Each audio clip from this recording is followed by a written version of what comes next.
தங்களுடைய அரசாங்கம் ஜனாதிபதி உரையை பார்க்கும்போது நோக்கம் தெளிவாக தெரிகின்றது, மக்கள் சார்ந்த அக்கறை. ஆனால் ஜப்பானில் ஏதாவது ஒரு ரயில்வே தாமதித்து வந்தால் கூட அந்த அமைச்சர் பதவி நீக்கப்படுவார். அந்த நிறுவனங்கள் எல்லாம் அதற்கான தண்டனையை அனுபவிக்கும். நீங்கள் பார்த்தீங்கன்னா, நீங்கள் கூறிய கூற்றிலிருந்தே புரிகின்றது, தொலைத்தொடர்பு அங்கே சரியான முறையில் இயங்கவில்லை. இந்த நிலையில் எவ்வாறு அனர்த்த ஏர்லி வார்னிங் சிஸ்டம் என்பது வேலை செய்திருக்கும்? இதே நேரத்தில் வளிமண்டல திணைக்களம், நீர்வள திணைக்களங்கள், அனர்த்த முகாமைத்துவம் இவை அனைத்தும் பொறுப்பு கூற வேண்டிய ஒரு பங்கு இருக்கின்றனவா? அது தொடர்பாக நீங்கள் எதிர்காலத்தில் அவர்கள் மீது எடுக்க வேண்டிய நடவடிக்கை எதுவாக இருக்கின்றது?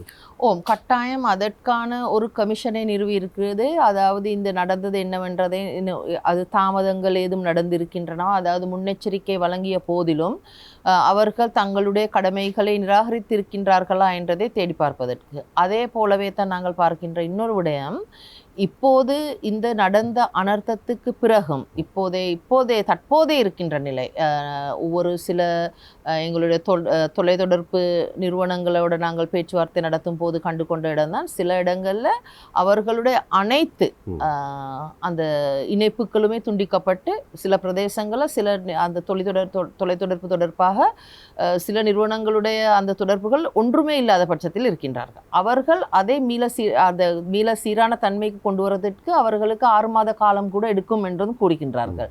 போக்குவரத்து, ரயில் பாதைகள், இது அனைத்தையுமே நாங்கள் பார்த்தோம்னா, இந்த ரயில் பாதைகள் இந்த அனர்த்தத்துக்கு முகம் கொடுத்த அது அவ்வாறான நிலை, போக்குவரத்து சிக்கல், இது அனைத்துக்குமே பொறுப்பு கூற வேண்டியது ஒருவரோ இருவரோ என்று நாங்கள் தனிப்பட்ட ரீதியாக எவரை மேல் குற்றச்சாட்டு நடத்துவதற்கு நாங்கள் விருப்பப்படவில்லை.